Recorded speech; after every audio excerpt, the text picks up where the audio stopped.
includes people from Russia, from China, from Bangladesh, Thailand, UK, Germany, basically scientists from all over the world that was formed to save the species, to find solutions to save the species from extinction.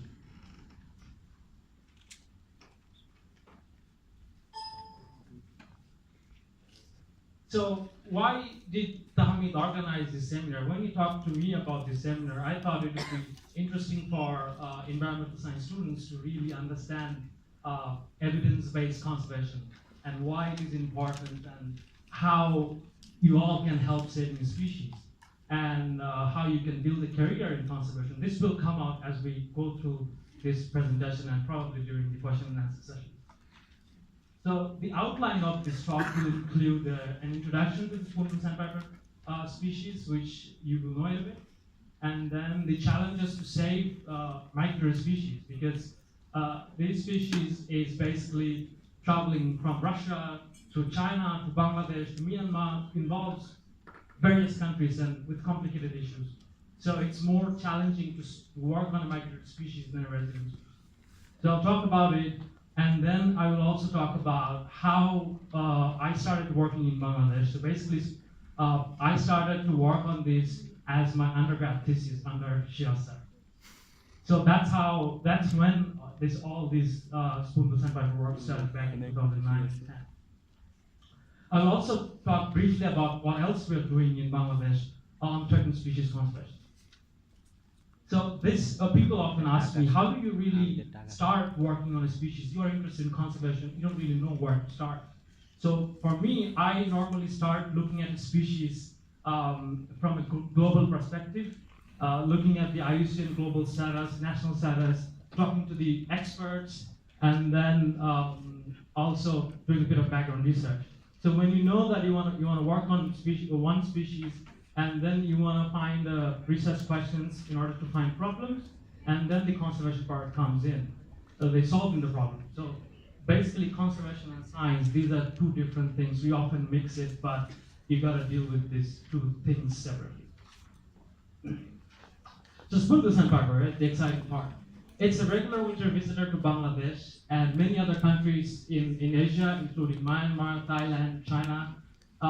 It's a unique bird with a uniquely shaped bill. As you can see, the bill looks like a spoon. This is where the name comes from. And it's one of the 192 critical endangered birds in the world. And also least known bird. It's a rare bird. We know very little about the species. We hardly know what to feed on, and many other things. It's a really complicated story to tell. And then it's also more threatened than the tigers, because the global population is probably less than 200 mature individuals. It's important that you guys understand the complex life cycle of a shorebird, because it breeds in Russia here, and when between August and September, when the daylight diminishes, the food supplies reduces, and everything goes under ice. So they can't really survive, they can't find food. And then what they have to do, they have to migrate south. So they migrate southward through China and Korea to come to Bangladesh to spend their winter between November and March. So they stay here for 4 or 5 months, then they start again moving northward, following the same flyway. So flyway is basically the migration path of migratory species that they use. So they have a specific flyway that they use throughout the year, they have been using for centuries. And then they go back to the breeding ground between May and June, build their nest, produce offspring, and then this is the basic cycle that they follow. So this is the migration path of the spoonbill sandpiper. They breed there in Russia. They breed there in Russia, and then they travel all the way from Russia to China, spend a few weeks there. This is very important because they need to stop during their migration. We call these stopover sites. It's very important for the birds. For them to stop in particular places in order to refuel, regain the energy to continue the journey towards the main wintering ground, which is Bangladesh and Myanmar. So The threats, it's as I say, it's very difficult to work on migratory species because they face a wide variety of threats. And one of the challenges for us is to identify the threats first of all, and then address those. So they prefer intertidal habitats, and for stopover sites, they want to stop in China, in Korea, and in Japan. So as you know that if China is developing, Korea is already developed, and they have reclaimed an amazing mudflat called Semingam, and that had led to declining spoonbill sandpiper. As you can see in this picture, this is a dead spoonie from Korea.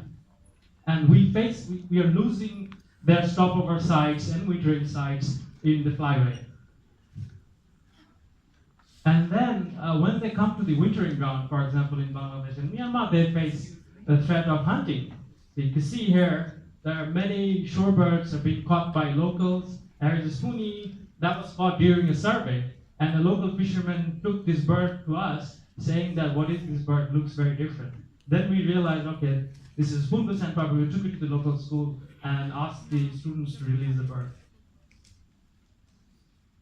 So now you may ask me, like, why did they travel all the way from Russia to Bangladesh? The map has the answer. You can see the sediments here, traveling all the way from the Himalayas, creating new land, which is where you have the spoonbill sandpiper. Because in the new lands, new chores, there are zooplanktons, benthic fauna, which is what the spoonbill sandpipers like to feed on. So they will not occur in any new land, but very specific jars where they can find what they like to feed on. So this table shows the spoonbill sandpiper scenario before we started working in 2009. You can see here, this is the highest single count of this bird ever recorded anywhere in the world. So that was in Bangladesh. But when I looked at this table, before I decided that I'm going to do my undergrad thesis, I was a little scared. I talked to a few people. They said, if you're taking a risk, you might not find the bird. I was like, okay, even if I don't find the bird, that's also a result. So this is a take-home message for you guys. Even if you do not find what you are looking for, it is still very important to note that and to publish that. So you can see here, there's very few records before 2009, and then I decided to take the challenge and decided to look for the spoonies and started applying for small grants. I got a small grant from the Explorers Club, approximately $2,000, which allowed me to travel all these areas along the Bengal coast. It looks very busy. I was very busy too between 2010 and 11 looking for birds. And we identified the main site as Shanadi Island here. And another site is called Stopover Site, where they stop over for a few days and then move on. So once we identified Shanadia as the main site, we really started to continue our monitoring work. We wanted to understand how the population interact with the local community. What are the main sites? Within Shanadia, there are many different sites. So there are sand dunes, there are mudflats. So you gotta really understand the habitat requirements, because shorebirds, this is important to know that shorebirds feed on mudflats during low tide. So during high tide, the mudflat goes underwater and they have to find a place to roost. They will wait for the second tide so that they can go back to the mudflat and feed. So this is important. We wanted to identify all those sites within Shanadi Island. We were doing a lot of field work back then. While we were doing that, that was the fun part. And now this is the scary part. While we were doing that, we saw the locals were hunting spoonies, hunting shorebirds.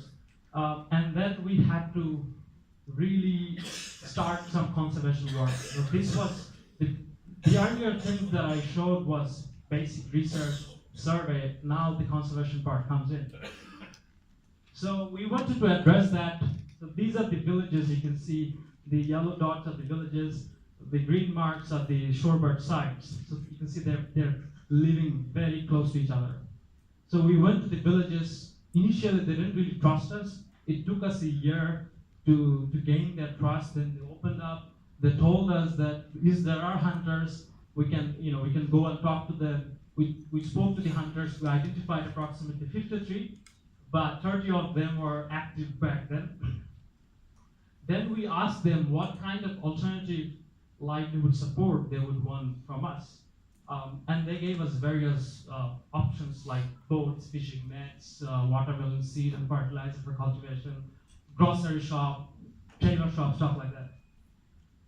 And then we were able to sign agreements with 25 hunters, and 5 of them actually volunteered to stop hunting because we were able to convince them they were not really relying on hunting, but the 25 guys were actually hunting birds. So they stopped hunting, and the agreement included that then they will stop hunting and they will at the same time protect the birds because they go to those sites for their daily activity, and they would protect the birds. If someone comes in from outside and goes to hunt birds, they would stop that. At the same time, they would support our work. They would go to the schools, talk to the kids, tell that the spoonbills and pipers is important, and that's why they have stopped hunting, and all these wetland conservation messages. So the alternative livelihood support, or we call it AIG. This is the model we followed. So this is we formed the Village Conservation Group. We basically empowered them. It was formed by a different project funded by UNDP. So the BCGs worked with us in order to find the hunters and then find the solution. The solution involves we didn't give them any money. We bought them stuff, and the deal was they will pay us back within 24 months from the 4th month. So basically, they will return small part of their income into the conservation fund. And to my surprise, I didn't really expect any money I didn't expect them to return any money at all because people in the coast are a little complicated. But we got 60 to 70% of the money back, which was huge. And then the village conservation groups used that money for conservation campaigns. Like they build billboards, they use school cameras on their own without technical support. So that was their idea to use the grant. In addition to that, we also do large-scale outreach events. We educate locals about bird conservation, wetland conservation, mangrove conservation. And these are the events that we organize. Involves village fairs, school visits, and this was one of those that they really liked. It's the boat race. Approximately 5,000, I don't know, between 3,000 to 5,000 people showed up in this event, and we were able to spread our conservation message through these events. I'll come back to this one. So why did we really? Why do I personally think that our hunting mitigation work really worked? How did you know that it was successful? One of the main things that if you only go for alternative livelihood support, it might not really work because in case studies within Bangladesh from other projects, we saw that it didn't really work for a long time. It was not sustainable. In order to make it sustainable, we worked on 3 main pillars. First, the livelihood support, so that doesn't go, they have something else to do. Because hunting is illegal, they were always wanted to move into something else. So the first of all, alternative livelihood support, then education and outreach to tell them what they're doing and what they shouldn't be doing. And the third one is enforcement, which is where forest department comes in. They were really helpful. They openly say that if any of you guys, the ex-hunters were seen hunting, then they will be punished. So that really worked well. And everyone in the village knew about it. So there was no scope for them to go out in the mudfloods, welcome sir, and hunting, go for hunting. So how do you really, this is the evidence part, how do you really understand that your work is working? How do you measure your success? So if you see the size of the shorebirds, these are the larger birds. Spoonbill sandpiper is probably as small as this one. So they never really went for spoonbill sandpiper. They always wanted to hunt larger birds, as big as a chicken. So that has more meaning, more value. So if you understand that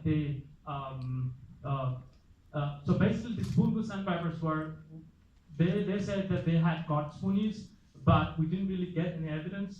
But they definitely used to catch larger birds. So if you look at the shorebird population trend between 2009 and 16, you will see there is an increasing trend here, primarily reflecting on the smaller birds, but at the same time the bigger birds, which indicates that there has been a change in the bigger bird, a larger shorebird population. Means that our intervention did have some impact. So on the other hand, while we were doing all of that, we also published our work.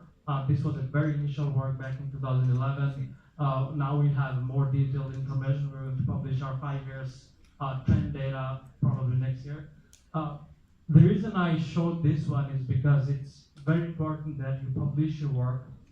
You publish in a peer-reviewed journal, and so others can access it easily. So here, I got an email a few months ago from an energy company saying that they are going to build a gas pipeline on Sonadi Island, and then they saw our paper and they wanted to know more about the island. They wanted to know what are the more important sites for birds. And I got the email. I got a little scared, like, okay, if this happens, this is going to ruin our site.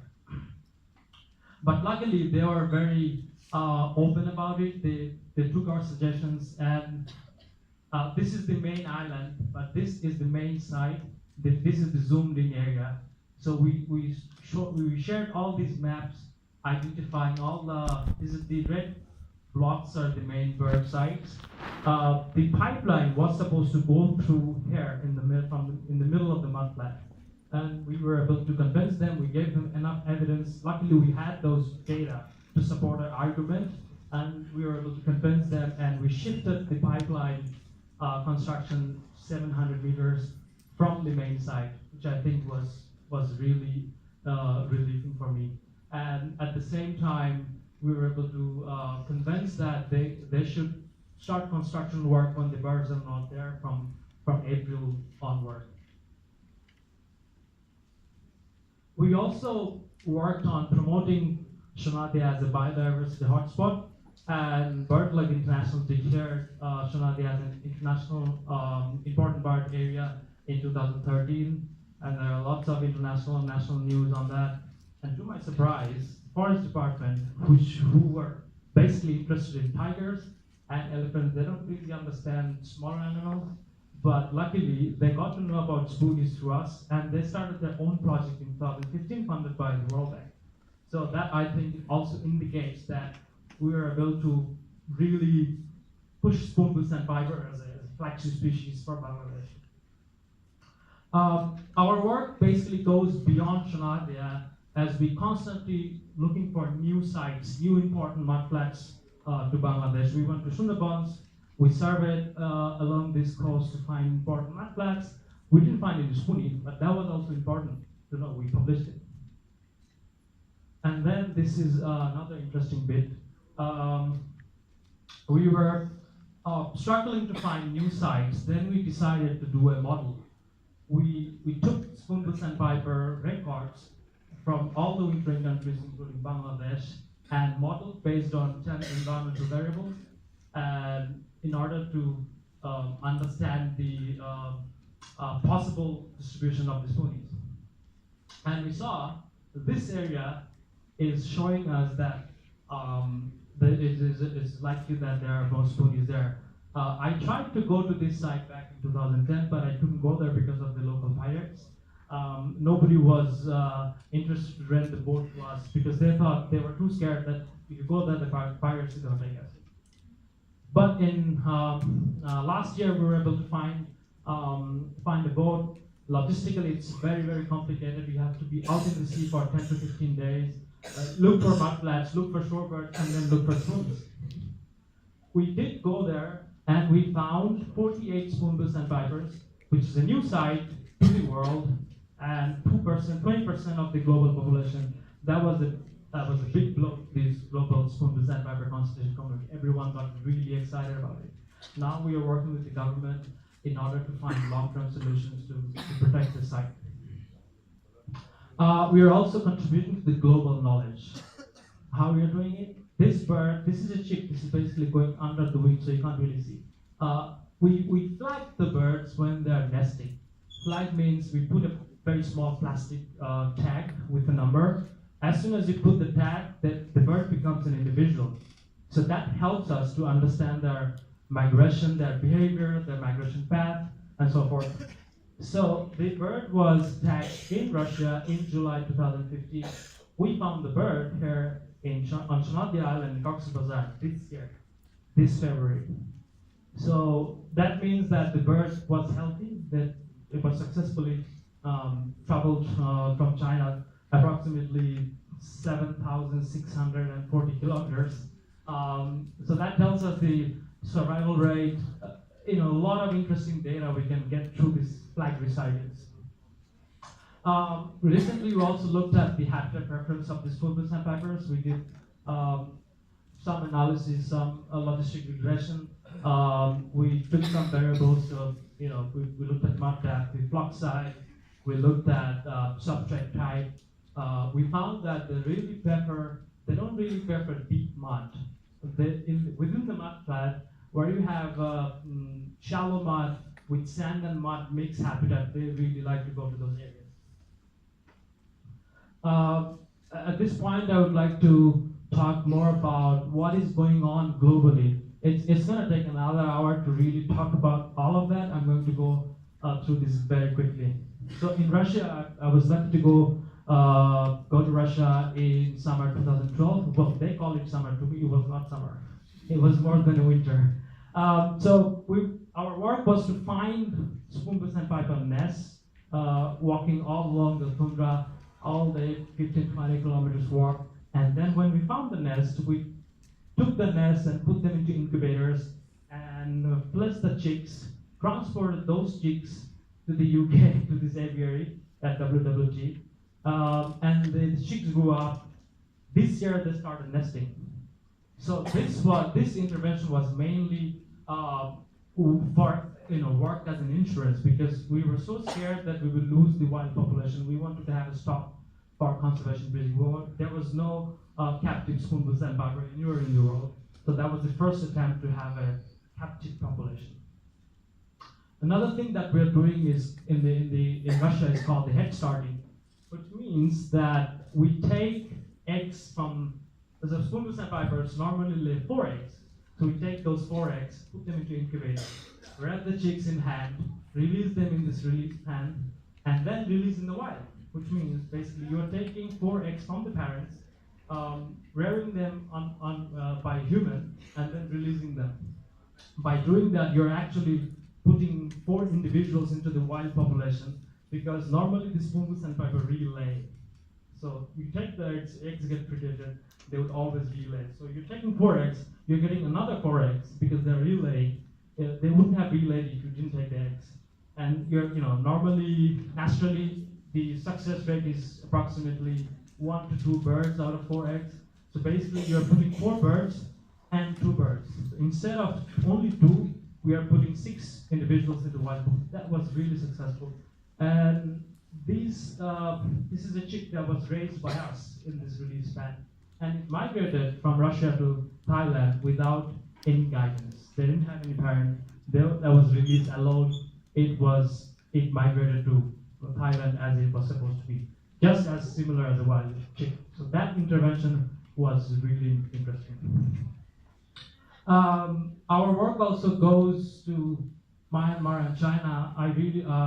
These are the 2 other countries I really focus on. Very similar work that we are doing in Bangladesh, but very different at the same time, because the situation is complex, political landscape is very different, different problems, and working with different people. So basically we are trying to mitigate hunting in the Gulf of Matama in Myanmar. At the same time, we are trying to protect the stopover sites in China, in Shanghai.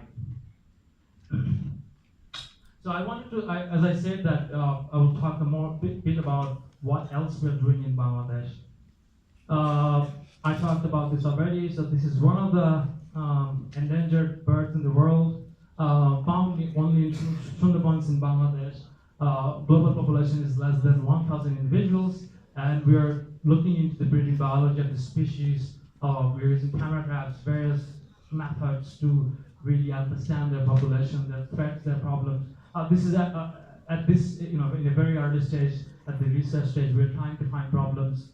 Then we will go for conservation interventions. One of the interesting things about this bird is that we see that this is a very different topic. It will take another half an hour to talk about it, but briefly, we are seeing a northward shift of this particular species. We suspect that this is probably related to climate change, because in 2004 we have a secondary data to compare. They used to occur all along the coast, but now they're not in the coast anymore. They're moving northward. So that's really an interesting finding for us that relates to climate change and Suleiman. I also work with IUCN Bangladesh as a consultant. I work with Zakaria Sar with the Pablakali project. I also work with the Permanent Bird Club. I coordinate forest bird monitoring scheme at 15 protected areas in Bangladesh.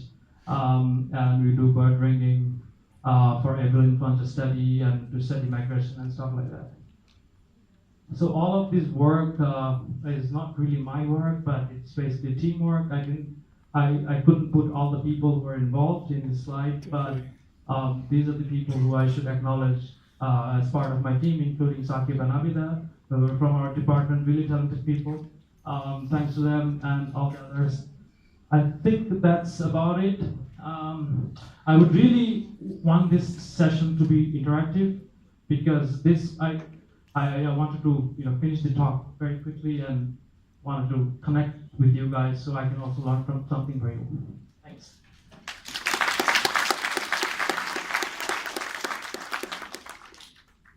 Questions?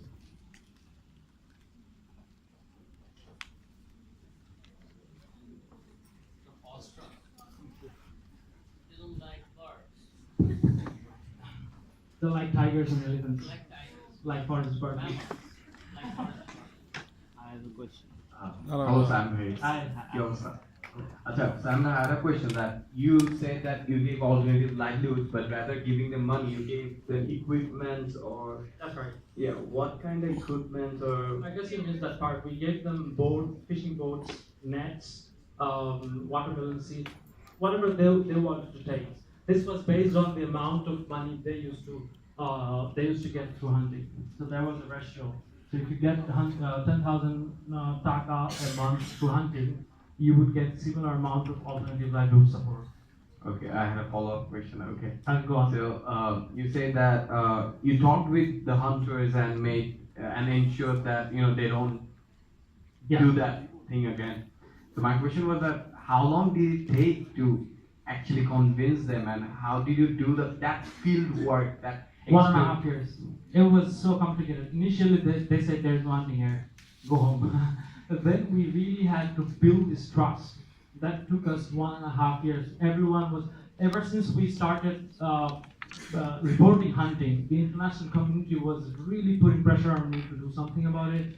But I had to stand my ground and say, I cannot just go and go with an intervention without talking to the local community. Then it took us 1.5 years to really gain their trust, to understand what's going on and how we can really address this. Okay, but in simple words, key experience, just I think I'll have to talk to you one-to-one later on. Okay. More question? Sam, when you started this project that you're mentioning right now, you see that you start giving them something, and whether it's sustained or not. Yeah. So we basically, this is another interesting thing that I forgot to mention, is that we are constantly in touch with them. When we're going to go to the surveys, we invite them to join us in the field. And at the same time, they could go to the schools, talk to the children, and say that now they know about the disposal sandpiper. They have stopped hunting for reasons, and they themselves talk about the conservation messages. At the same time, we have many individuals within the village who were employed by us, who are from the VCGs, there are forest department people. As I said, enforcement is really important here because we have an agreement, but at the same time, we can't really fully trust them. So it's always on our radar to constantly look at the hunting mitigation work. You mentioned that you found 8 individuals in dormitories in sandpaper in 2006, and after that, what's the population? So that 2006 8 individual is not my data. That was before we started working. The table was from secondary source. So from Doma we had 25 individuals in 2010. After that, 1 or 2 individuals. So that was not really important site anymore. But then we really focused on Shantik now.